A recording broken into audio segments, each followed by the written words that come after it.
Afternoon to Sarah. I'm going to say the surname right because I'm Nigerian. Sarah Aluko. It's just Sarah Aluko. Aluko? Yeah, Okay, perfect. cool. I'm probably not even, no, let me not, it's Sarah Aluko. Okay. Maybe not as deep as maybe it should be said, but yeah. First off, I've noticed your top empower women. You say that you're a womanist. Yeah. From your own words, could you explain to me what that means? A woman who supports other women. A woman who supports other women. Yeah, literally, I would say that. And I feel like sometimes people always think that in order to empower like one section of society, you got to put down another, and it's just really not like that. To empower women literally means to do just that. Empower women doesn't mean to put anyone else down. So yeah, I'm like super team girl power. Where does that come from? Is it women in fighting as well, or is it more of a feminist thought that men are? But that's the thing. Oh, do you know what? You're going to make me go into feminism. No, it's but cool. It's one of the ones where feminism is so wide, especially the type of feminism that you can get as well. And it doesn't mean like it doesn't come from a place of putting down men. It's come from a place of putting women on equal playing field. So if you live in a society where the dominant the person who's dominating is white males, then it means everybody else needs to come back to equal footing. So it's not a case of, oh, we need to have them over them. It just needs to be a case of that's not how it's been. So now it's time to empower everybody else to get to that point of view. Do you see what I mean? So it's like, not like men are trash. It's literally a case of women like can also do things that they need to do, and we're going to empower women to get there. So there aren't all these imbalances. Okay, so and I agree. It's an ideology though, right? Yeah.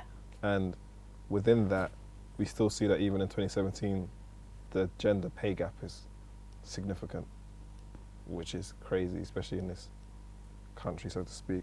But then stepping it down or broaden it a bit, do we have within the empowerment of women the issue of black women and white women? Because sometimes there's black causes that white women don't feel connected with, and it's only when it's a quote unquote maybe a white issue that it has the whole support. I've been seeing it a lot more, especially like dividing like feminism in terms of like black feminists and white feminists. But I feel like they're different issues. If we're going to talk about race, let's talk about race. If we're talking about gender, we're talking about gender. And yes, they do coincide, of course. As a black woman, there are going to be things that affect me that aren't going to affect a white woman. But I feel like you need to know specifically what it is that you're like tackling. So of course, if I see injustice in terms of race, of course I'm not going to be happy about it. Same way, if I see injustice in terms of gender, I have the exact same feelings. I'm going to feel connected to whatever's oppressing me. Do you see what I'm saying?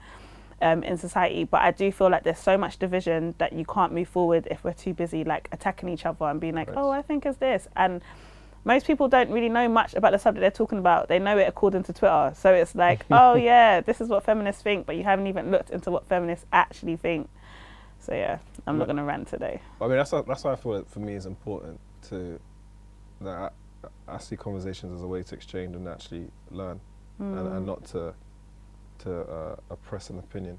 It's a perspective, and as a man, as a black man, I used to tell some of my lady friends, I'll say to them, look, you don't know what it's like to go to a club sometimes, because if you go to a club, it's not you who's likely going to get shot at for whatever reason, because they can go there and they can witness the madness and they'll be like, why are you guys? But until someone starts to like just say, oh, you stepped on my shoe, and then a girl starts to shoot you, then it's like, yeah, it sounds so mad when you say it like that. Yeah, it's crazy. But like I said, when I first met you was at the Microsoft event. Yeah. When you wrote your poem in terms of Ode to the Commute. And I remember after that, like it was because I still got the video. So I was listening to it, and I was like, it was powerful. And do you remember the poem? Yeah. What was the backstory behind that? So the poem I did for Microsoft was called For Rachel, and Rachel is my grandma on my dad's side. And it was weird because it was something that I was kind of writing on anyway, and then the Microsoft gig kind of came up, so I had to like you know, tailor it to ode to the commute. But when I started to really think about it, I had a very specific memory of my grandma, which is like one of the few memories that I have of Nigeria, because most of my family all live in the UK. So it was like, so the two were completely linked. And when I started to like break it down, I guess I felt this like most people, I guess, living in the diaspora, is this idea of where is home. But there's this constant knowing here's not really home, but if you go back home, is that even home? Like, if you was to tell me tomorrow, go and live in Niger, like, I'm going to be just as lost as if you were going to put me in China, for example. I would hope that if I do come home to Nigeria, they will embrace me. But it's still the same kind of fears because, and you know, if you've been raised in a British household, it's what you know. So the poem for Rachel was just like me saying how there's times where I miss my grandma in a weird way because I feel like, it's like I miss her, but I feel like I don't know if I deserve to miss her because I didn't know her enough. And in my head, because I speak about like language and stuff like that, and if I was able to even connect with her properly because like we didn't have like the same language, for example. So I guess that's kind of where that poem came from. Yomi Greaves, he had his show, his play called Coats. Yeah, I couldn't get tickets for that. Yeah, I wanted to go back. So I went on to the Roundhouse, and it kind of like deals with that. Mm-hmm. You know, we almost, I won't say we're like aliens. It's like we've been quote unquote brought here for a better life, and then when you go back, it's almost like not that you're shunned on. It's like you feel like this is home, but I can't. Yeah. Connect. Do you speak your language at all? So it's funny that you say that because so I fully understand Yoruba, which is the language. But trying to speak it, you say something, and the auntie's gonna laugh in your face. So it's super, super hard to like embrace it because like it's like you can hear it in your head and then you go say it out your mouth and you're like, that ain't right. And you know it ain't right. And it feels super forced at times. But so yeah, I feel like I really feel a disconnect sometimes with that because I would love it if I could speak like fluent conk Yoruba. I'd love it. I'd love it. Because language is such a beautiful thing to be able to pass down. 100%, yeah. And I think to myself, like, so, I mean, yeah, I can understand it. Will my kids understand it if I was to ever have kids and like stuff like that? You think about those kind of things. But yeah. Can I ask you about something that's quite topical? This Dove campaign. Which campaign? The Dove campaign. Yeah. I fully don't know all of the facts, right? But Yeah. I had a few of my sisters saying to me, like, have you seen this? And I looked at it and I was like, okay, cool. It wasn't done in the best light.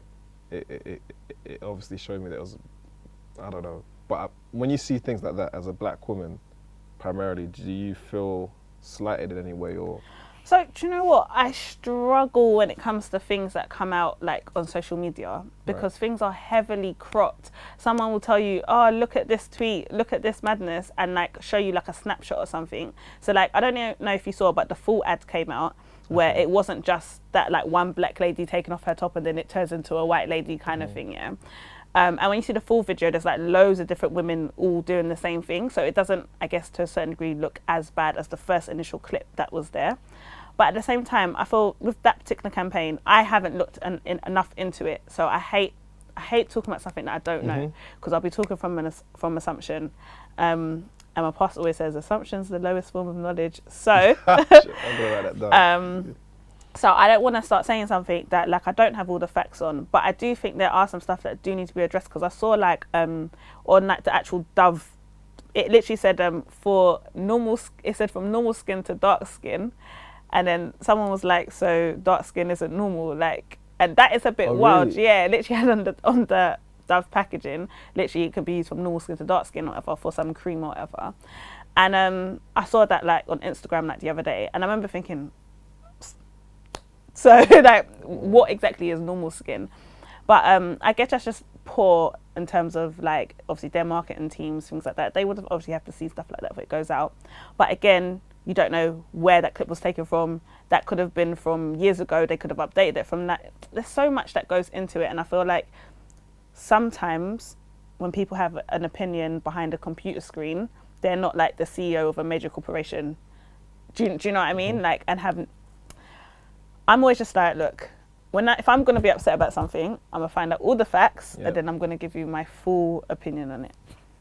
Okay, cool. I mean, again, because for me it was kind of sketchy. It's like I didn't know what it was. Now, you coined for me a phrase where you said Instagram poetry. Yeah. That's the first time I've ever heard it. So please can you enlighten me and the audience what this I is? actually found out about like have an actual category of Instagram poetry. Maybe like 2 weeks ago, maybe this week. But someone was like trying to describe certain kind of poetry, and they were like, oh, Instagram poetry. So the things like people like Rupi Kaur, I don't know if you know Rupi Kaur, but she's like completely blown in terms of like poetry. And she started off literally from like, she was like a social media sensation, started off with her posts on Instagram, people like Nayara Reid and Wahid and stuff like that, all from like their Instagram pages and stuff like that. And there was a certain type of way the poetry is written. A lot of times it tends to be either about love, heartbreak, motivation, stuff like that. Things, literally quotes that people always see on Instagram. And I didn't know it was a thing until South Bank Poetry Library has a section in there for Instagram poetry. And then I was like, wait, is this a thing? But when I think about it, I think about all the times when I would see something online, especially if I was up in my feelings, and be like, yep, screenshotting that quote, screenshotting that quote, screenshotting that quote. And then now that I have released so much of my work, I guess kind of through that means as well, and people are doing the same thing to me, I'm like, oh yeah, I guess it kind of does fit that category. At the same time, I guess it depends what I'm writing, because I've written stuff, sometimes you get commissioned to write something that doesn't fit that particular criteria, so I wouldn't necessarily box myself into Instagram poetry, but I was starting to look at it and I was like, maybe this is a thing, and I feel like it's a thing that should be celebrated, because I get so many messages from people who are like, I don't read poetry like ever, but I feel like it being able to be given to me through this kind of medium, I'm like yeah, like I either bought your book, I read your book, I've read your post, stuff like that, and then you're like, rah, like someone who's never read poetry is now interested in poetry, so it's nice. I mean, that segues perfectly onto Firstborn. Tell us about why you wanted to put that out as a book. So Firstborn, it's literally like, yeah, literally my child. But Firstborn for me was so much about like starting a journey, like so the book itself, I always say it's like the time when I wrote my way back to myself. So if you go through the book, it takes you on a journey from sort of like being in love and being happy to experiencing things like heartbreak, a lot of discontent, a lot of like internal conflicts, to get into a point where you're like, you know what, maybe I'm okay with the woman that I've become, and maybe I like this person. So that's like the book. But the book as a whole for me was about stepping out as a poet, as a writer, finally doing what I actually want to do. So the thing with writing, any writer will tell you, sometimes you can look, any artist will tell you, sometimes you can look back at your work like years from now and like cringe and be like, oh, did I write that? Because you're like learning more, you're getting better at your craft. But the main thing is that I can always look at that book and be like, this was me taking a step forward and saying, I'm gonna do this, because my whole life I've always wanted to do poetry. Literally, you ask me, I've always been like, what do you want to do? Oh, I want to do poetry. Oh, I want to travel. All the time, 2 things on my list. So it was really important for me to start. So it was a step forward. That's what Firstborn was for me. Culturally, is it, I mean, in terms of your family, do they support you in that? Oh, defo. Like, I know there's always this idea, like, obviously I'm Nigerian, and everyone always has this idea, like, you know, your parents just send you off to live the Nigerian dream, and there's no room for like leeway. And to a certain degree, sometimes there isn't. But I feel like sometimes your parents get to the point where it's like, well, you're an adult now. If you're gonna do some other stuff, just go and do it well. But it's cool. I think the main thing is that like my parents have all been like super, super supportive of me. My mum like just wants me to win however I want to win. And so she's like always like proud, like even when I was like, oh mum, look, there's a poem in the book about you, she's like, oh, show me that one again. So yeah, like I didn't have, and I know I'm quite blessed with this, but I didn't have like any kind of discourse when it came to my family always pushed me. Anytime I've told like my mum I've got this idea or this dream, like my mum's the type of person where she'll support you, she'll put her own money into things that she will actually like legit support you. So yeah, they supported me. I mean, you said you're kind of writing yourself back to yourself, is that? Yeah, so like I feel like most people experience in life, but I had got to a point where I was just like, whoa, whoa, whoa, whoa, like, who is Sarah at one point? And I found like I started writing again, but I wasn't writing because I was like, oh, I now need to write a book. I was writing because I felt, oh, I can't even speak. I felt like that was the only way I could express what I was feeling, and the process of writing is crazy sometimes because you can be feeling a particular emotion, not know how to express yourself, finally get it out, and then you feel better again. It's catharsis, right? Yeah, and then you're literally like, wait, hold on, I'm about to do this all over again. But I found that writing for me was literally like such a safe haven for me. I felt like I could really express myself. I can get so much out, and it was only when I sort of stepped back, I was like, wait, hold on, I've actually got a lot of material here, and I actually have something here, that I was like, oh wait, this whole time I've been writing a collection I didn't even know. So yeah, that's how that kind of came about.